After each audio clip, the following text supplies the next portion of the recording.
tenemos una duda. Vivi va a ser experiencial, yo voy a ser teórico. ¿Qué prefería? ¿Aguantar al teórico que va a ser más pesado? ¿O a la experiencial primero, que así animan los espíritus? Teoría primero. ¿Eh? Teoría primero. La teoría primero. ¿Os canso primero yo? Sí. Vale. Muy bien.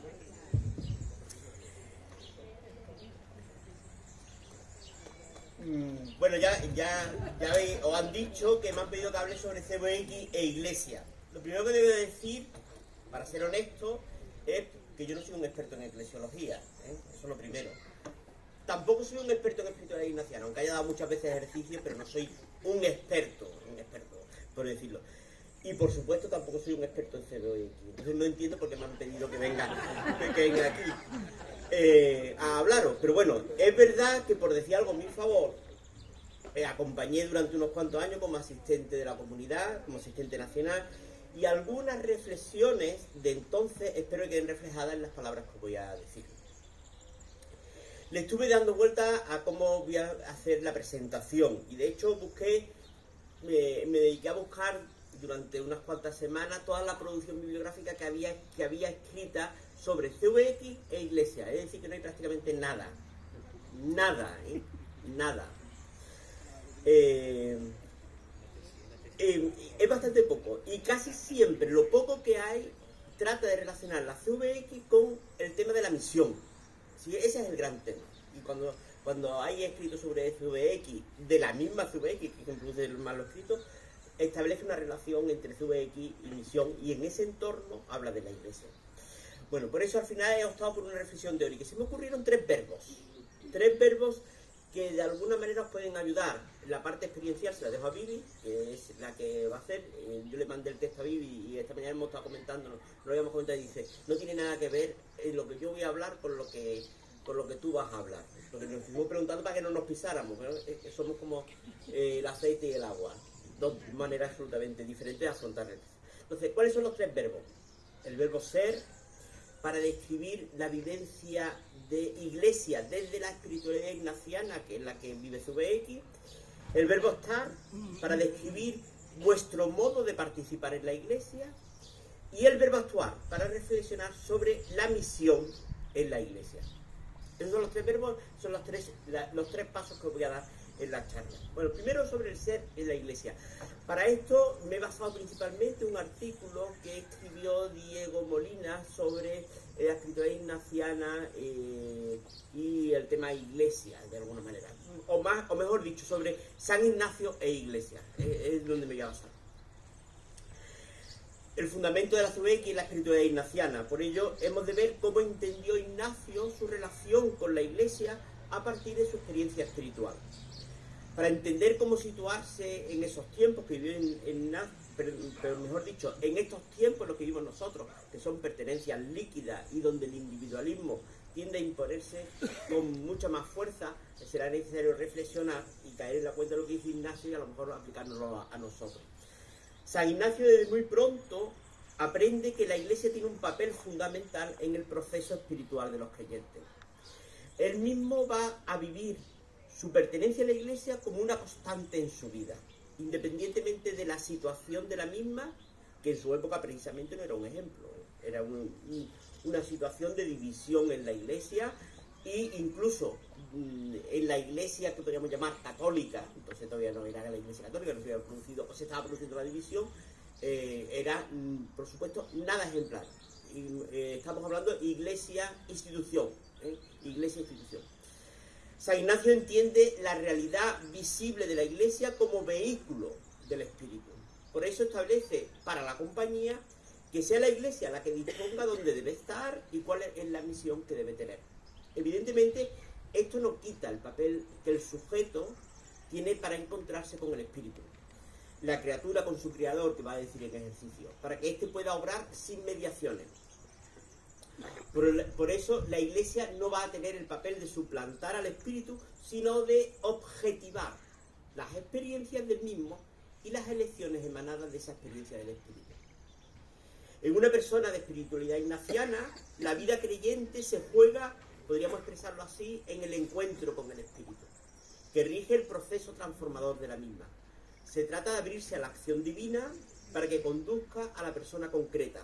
Pero no se puede entender este dinamismo sin una referencia a la comunidad eclesial, porque en definitiva es en ella en donde esta experiencia tiene lugar.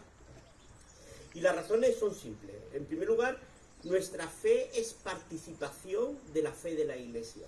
Somos herederos de la experiencia apostólica transmitida por medio de los escritos que la primera comunidad acogió como inspirados y por medio del testimonio directo y oral que los apóstoles realizaron y que se convertirá en la tradición. En segundo lugar, porque la experiencia de Dios necesita del reconocimiento de la comunidad para solventar cualquier peligro de subjetivismo o de engaño. La experiencia de los ejercicios espirituales es un método, un modo y orden objetivador para hallar la voluntad de Dios para la vida de cada persona. Pero los mismos ejercicios aportan elementos como las reglas de discernimiento que son fundamentales para que el ejercitante se proteja de cualquier peligro de engaño, como hemos dicho. Es más, discernir esa voluntad de Dios no se agota en la clarificación de los espíritus que experimenta el sujeto, sino que toda decisión debe ser contrastada con la comunidad con la que cree, con la que vive y con la que celebra. Recordemos que en el número 170 de ejercicios señala que es necesario que todas las cosas de las cuales queremos hacer elección sean buenas e indiferentes en sí y que militen dentro de la Santa Madre Iglesia jerárquica y no malas ni repugnantes a ella. En este sentido debo advertir con preocupación que a veces esta advertencia de Ignacio se olvida, dejándonos llevar por una especie de buenismo exagerado que desea estar a bien con todo el mundo, o por presiones sociales, o porque podemos terminar favoreciendo decisiones que estarían fuera de lo que Ignacio nos advierte en ese punto de los ejercicios.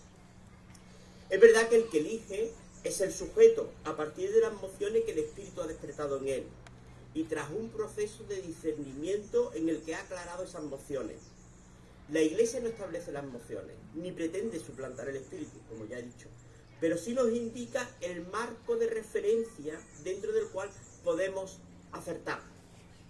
Elegir algo fuera de los límites de la Iglesia, que tiene una estructura jerárquica, lo cual no supuso para Ignacio ningún problema, a pesar del mal ejemplo que daba esa estructura jerárquica, supondría un ponerse fuera de la experiencia de fe de toda la comunidad cristiana, que es la que garantiza que nuestra experiencia de Dios es realmente de Dios.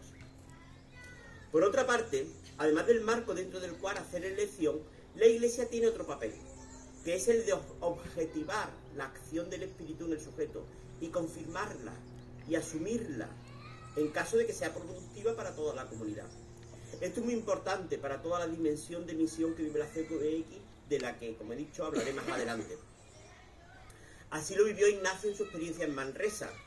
Él se siente llamado a ayudar a las almas y desde entonces trata de llevarlo a cabo según los medios y las circunstancias que va viviendo, pero muy pronto encontrará conflictos con las autoridades eclesiásticas, como ocurrió en Alcalá, en Salamanca o incluso en Roma.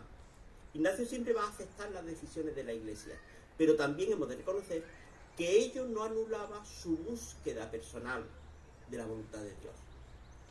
¿Cómo se resuelve la posible problemática de la objetivación eclesial de las experiencias personales? Es una cuestión última a la que debemos dedicarle atención. Ignacio en la regla de la Iglesia nos ofrece una clave.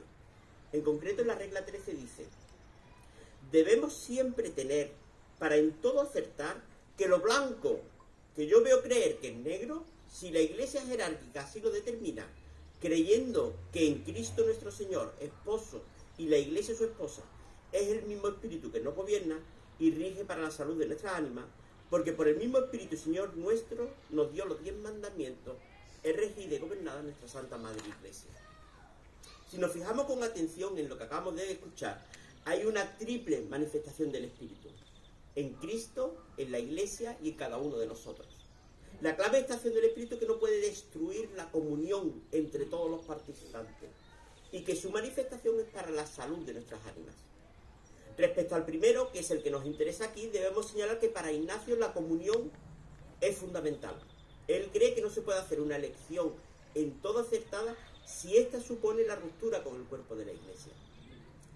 La razón profunda es que nuestra adhesión a Cristo nuestro Señor esposo, tiene su implicación en la Iglesia, su esposa.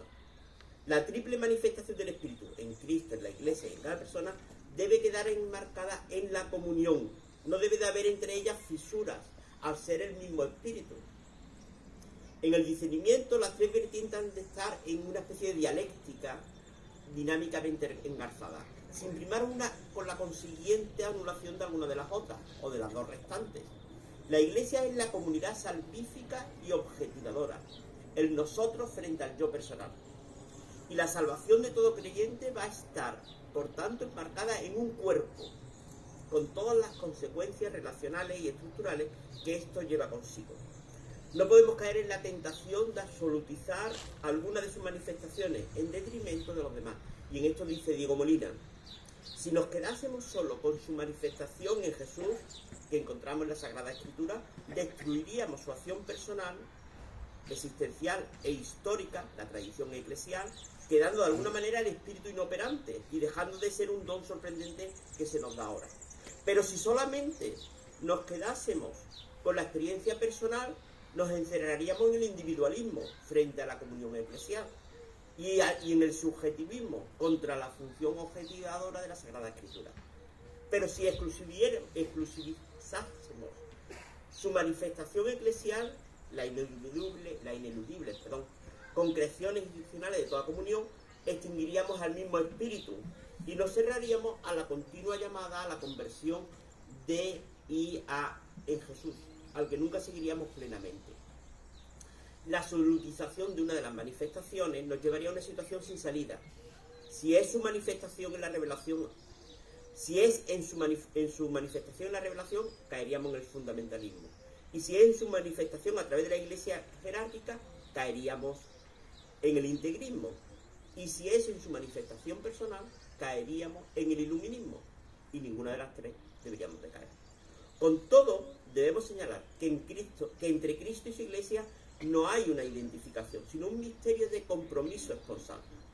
Por ello podría ocurrir que se dieran elecciones y decisiones de creyentes que no fueron aceptadas por todo el cuerpo eclesial. En la tradición eclesial tenemos muchísimos casos de decisiones que incluso fueron condenadas y después se han visto como las apuestas correctas que la comunidad eclesial debería haber realizado.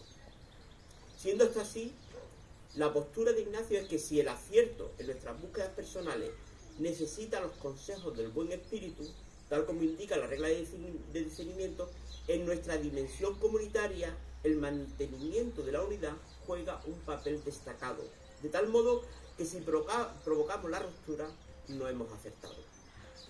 Y además, para Ignacio, la objetivación de nuestras decisiones personales siempre se encuentran en el nosotros de la Iglesia, ya que la manifestación del Espíritu en cada uno de los creyentes no agota su acción, sino que el Espíritu también actúa en y a través de la estructura eclesial. Por eso Ignacio insistirá en que es condición sine qua non la de dejarse objetivar por la Iglesia, diciendo que debemos hacer aquello que la Iglesia jerárquicamente determine. En definitiva, reconociendo que es característico de la espiritualidad ignaciana el encuentro del individuo con el Espíritu, este encuentro debe tener siempre un elemento objetivador que se encuentre en la comunidad, evidentemente en la comunidad eclesial, y para concretar más, en vuestro caso, la comunidad de CVX, que es vuestra referencia primera eclesial, evidentemente luego la otra, pero también, sabiendo que ninguna experiencia, por profunda que sea, agota a Dios. Dios siempre es más grande.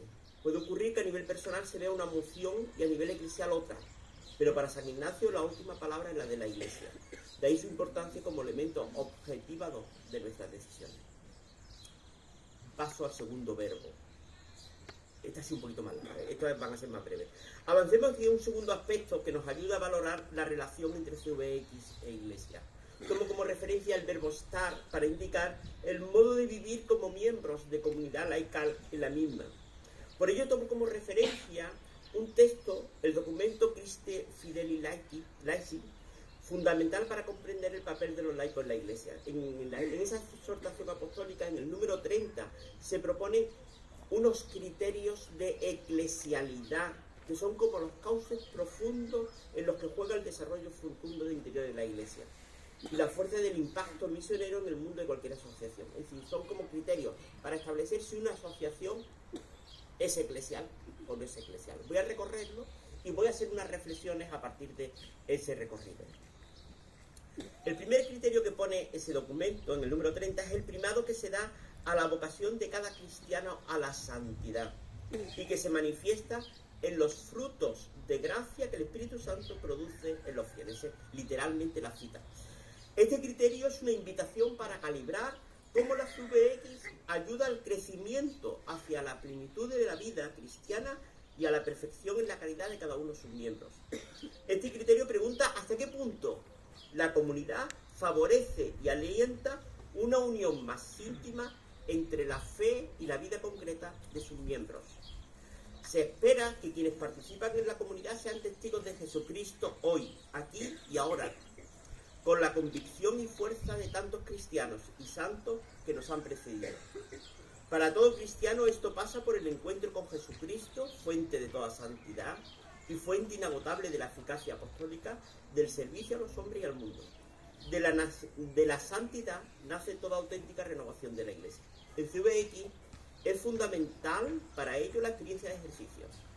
Todo miembro de la comunidad debe tener en los ejercicios la base experiencial de su experiencia vital cristiana. Los ejercicios no son una experiencia puntual, sino que de ellos debe emanar el modo de ser como miembro de CVX.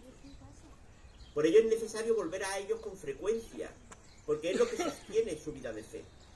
Y esta vida de fe exige también del cuidado espiritual del día a día, del examen diario, de la oración frecuente y de la participación en los sacramentos. Me pregunto, ¿cuántos miembros de CVX viven esto de manera fiel y coherente? El segundo criterio es la responsabilidad de confesar la fe católica, acogiendo y proclamando la verdad sobre Cristo, sobre la Iglesia y sobre el hombre, en la obediencia al magisterio de la Iglesia, que la interpreta auténticamente. Estoy citando literalmente el criterio. Por esta razón, cada asociación de fieles laicos debe ser un lugar en el que anuncia y se propone la fe y en el que se educa para practicarla en todo su contenido. Vuestras comunidades, ahora esto ya digo yo, deben ayudaros a tener un estilo de vida que fortalezca y ayude a cambiar actitudes, comportamientos y criterios de juicio en conformidad con el Evangelio. De este modo se confiesa la fe, no solo con palabras, sino también con actitudes. Es verdad que esto nos debe llevar a renunciar a algo fundamental en vuestro carisma, y sobre el que insistía el padre Arturo Sosa en Buenos Aires, a ser comunidad de discernimiento que busque profundizar en la verdad y en hacer avanzar a la Iglesia en ella.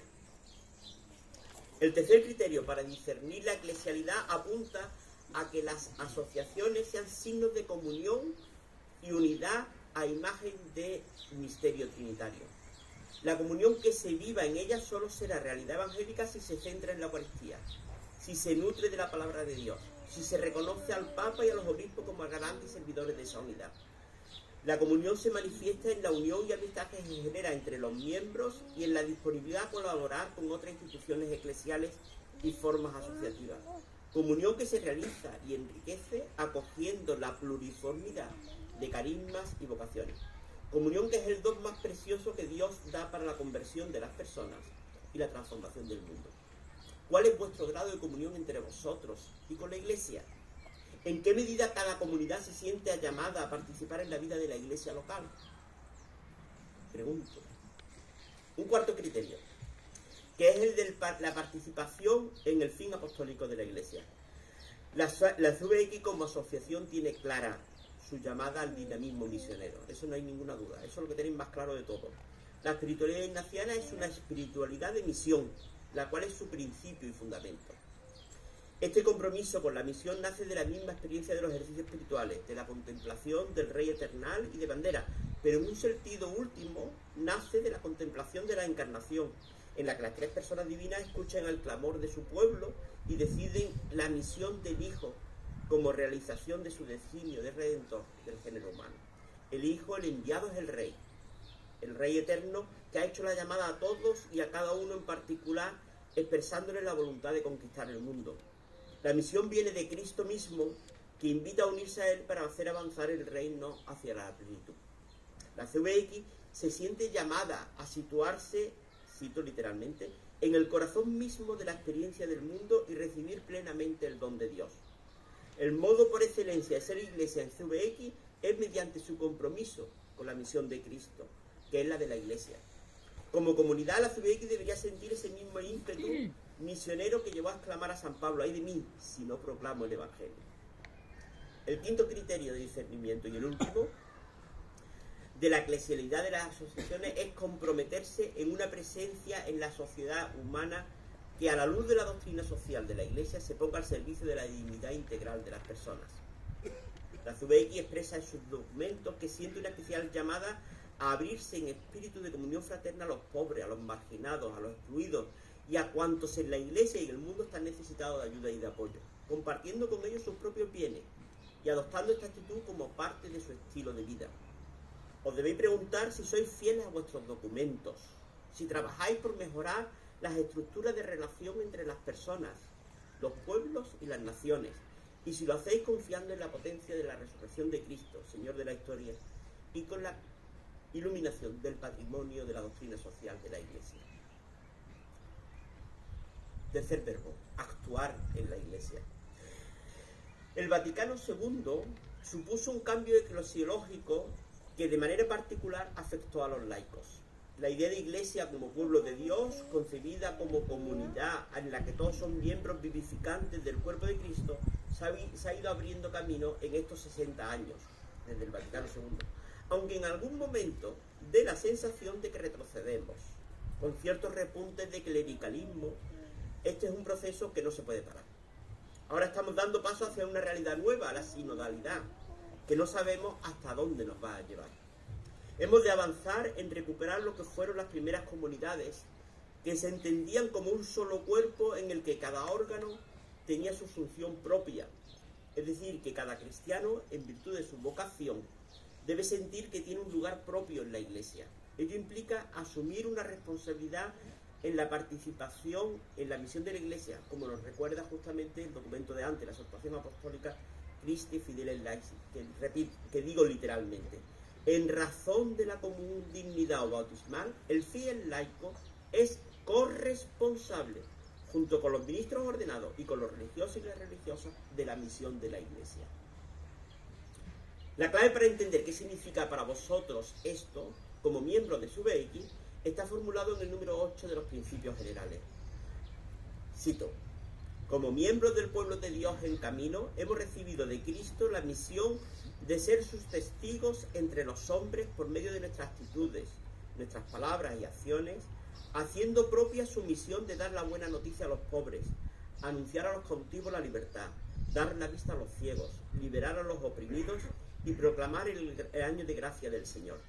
Nuestra vida es esencialmente apostólica. El campo de misión de la CVX no tiene límites. Se extiende a la Iglesia y al mundo, para hacer presente el Evangelio de salvación a todos y para servir a la persona y a la sociedad, abriendo los corazones a la conversión y luchando por cambiar las estructuras opresoras. Acabo la cita del número 8 del Principio General. Y luego de ese número explicita algunas características específicas de esa misión en el caso de CVX. Como recordarán, en ITIC se formularon o se reformularon en lo que se denominó la misión común.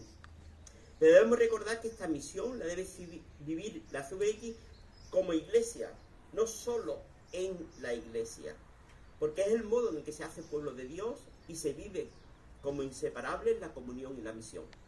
Porque como parte de ese pueblo de Dios se camina junto con otros y en un proceso que nunca se puede dar por acabado. Como acabamos de escuchar, el campo de misión en CVX no tiene límites, ni tampoco se le debería reducir a ciertos ámbitos o espacios. Es verdad que muchos documentos de la Iglesia hablan de que lo propio del laico es la secularidad. Personalmente, no me gusta nada esa definición, porque refleja una cierta dicotomía del mundo que hace que se mantenga la división entre lo sagrado y los asuntos temporales, cuando justamente no hay que hacer esa diferencia. Y de hecho, además, ni la misma Iglesia lo vive. ¿Cuántas veces vemos que la Iglesia, me refiero a la Iglesia jerárquica, actúa como si fueran seculares, buscando el poder, abusando del uso del dinero, en fin, y otras cosas en las que no nos metemos, pero no... Por tanto, nada de que lo propio del laico es la secularidad, lo propio del laico es el mundo, que es secular y sagrado. Y además, si eso es la encarnación, De la misma manera que se nos dice que la familia es iglesia doméstica, perdón, paso, es que ya he dicho lo que iba a decir. Por eso, un modo de vida laical es aquel que busca integrar los diferentes ámbitos, manteniendo unidos la fe y lo propio de la sociedad real y concreta e inmaterial. En la CVX se vive en clave de misión, que se manifiesta en tres ámbitos diferentes. En la misión individual, y Taizí, cuando se refiere a esta dimensión, habla de las respuestas personales a la llamada que cada uno pueda sentir de Cristo. Pero me parece que aquí hay que insistir en un aspecto de la misión que todo cristiano no se debe olvidar. Todo miembro de CVX es iglesia o construye iglesia viviendo su misión en su propia vida ordinaria, siendo y haciendo lo que es en sus ambientes cotidianos y ordinarios. La respuesta a la llamada de Cristo es personal, aunque se viva mediada por una comunidad. Cada uno es servidor de la misión de Cristo por el mero hecho de ser parte de su cuerpo en la iglesia. Se debería tener un sentido de corresponsabilidad porque nuestro hacer, o mejor dicho, nuestro ser, es parte de la misión de la iglesia. Aclaro que no se trata solo de lo que se hace, sino de lo que somos, de la calidad de nuestra presencia y de nuestras actividades, que sea capaz de reflejar nuestra fe vivida como misión. Nos tendríamos que preguntar si nuestra vida personal es esencialmente apostólica, en cualquiera de nuestras expresiones o acciones. Si vivo, por ejemplo, nuestro trabajo o nuestro ser padres como misión de CVX, misión de Cristo y misión de Iglesia. Sospecho que muchas veces, volcados hacia lo exterior, se puede olvidar que esta dimensión del ser CVX es indispensable para nuestra credibilidad como cristianos. Una segunda dimensión de nuestra misión, quizá aquella en la que llamamos con más facilidad misión, es la que realizamos sabiéndonos parte de la comunidad, de acuerdo con ella y casi siempre enviados por ella. Espero que sea casi siempre. Esta misión se realiza muchas veces con otros miembros de la iglesia o con otros grupos con los que no se comparte la fe, pero sí valores.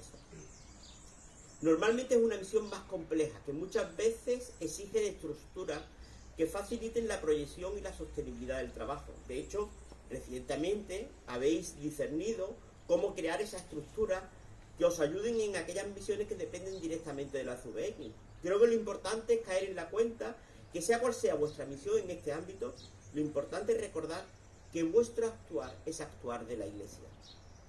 Realizando vuestras misiones estáis construyendo el cuerpo de la iglesia. Por ello creo que deberíais tener una mirada amplia, viviendo vuestra misión con un particular sentido de fidelidad y perseverancia, sabiendo que no termina en uno mismo, sino que se vive en un cuerpo apostólico que tiene algo que decir en vuestra vida.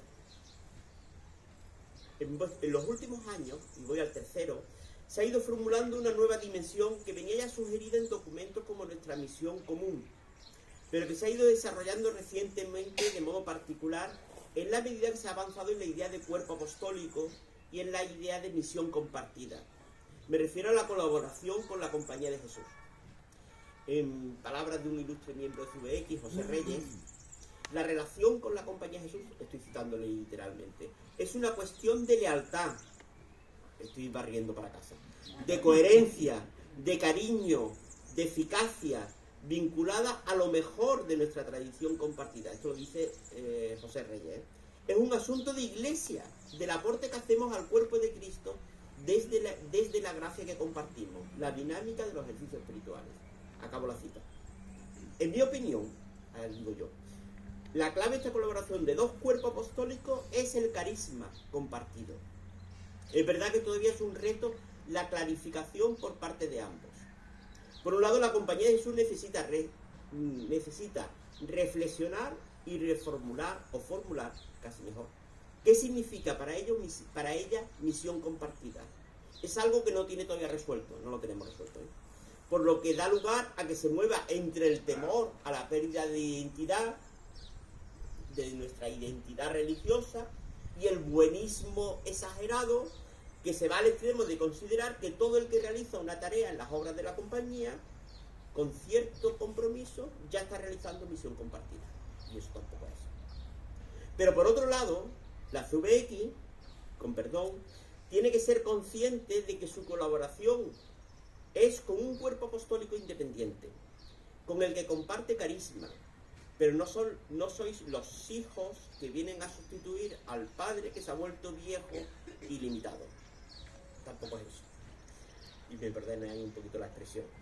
La misión de CVX no se define por la misión de la Compañía de Jesús, pero por nuestra identidad compartida y porque creemos en la colaboración, estamos llamados a participar como comunidad con lucidez y generosidad para construir y desarrollar este nuevo referente en el marco de la misión de la Iglesia de la que todos participamos. Estas tres dimensiones son las claves para entender vuestro modo de actuar en la Iglesia y de vivir la misión como vuestro modo de ser Iglesia. Conclusión. Ya voy a acabar. ¿Cuánto voy? Muy bien, ¿no? Me vais a permitir acabar con una última idea. La CVX se ha definido durante mucho tiempo como una vocación laical particular. Esa era la definición que se encontraba desde el principio, cuando la CVX se pensaba en sí misma. Una vocación laical particular dentro de la Iglesia. Me gusta esta definición, porque resume mucho del recorrido que ha surcado la CVX en estos años. Creo que es un gran reto que habéis tenido, es el compromiso, es el de ir comprendiendo sobre la marcha qué sois. Eso ha sido un gran reto y una gran dificultad, también se ha dicho. Se oye desde hace mucho tiempo que la Iglesia ha entrado en una nueva fase, el milenio de los laicos. Aunque la vocación laical, como una forma específica de seguimiento de Cristo, ha estado obviamente presente en la Iglesia desde su inicio. Sin embargo, la palabra vocación generalmente evocaba imágenes asociadas a la vida sacerdotal y a la vida religiosa. Es solo en la actualidad que los laicos estáis reclamando su lugar esencial en la Iglesia. Yo creo que en este tiempo la CVX en la Iglesia ha buscado la manera de perfeccionar y de desarrollar la comprensión de la vocación laical. Un hito importante fue el que se formuló cuando se revisó los programas de formación, teniendo en cuenta la situación de la vida de los laicos. Como recordaba un anterior viceasistente mundial, cito literalmente: habéis sido capaces de identificar dimensiones de la vocación, sus etapas sucesivas y los medios específicos necesarios para vivir plenamente cada etapa. Todo esto está siendo un recurso importante para otros grupos de iglesia. Lo mismo se puede decir de vuestra aportación a la espiritualidad ignaciana y al servicio de los ejercicios.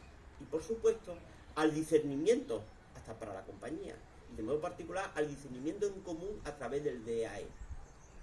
Por ello se puede afirmar que sois una riqueza para la Iglesia que se tiene que hacer valer desde la generosidad y desde la gratuidad de sus medios. Y ojalá siga siendo así por muchos años. Muchas gracias.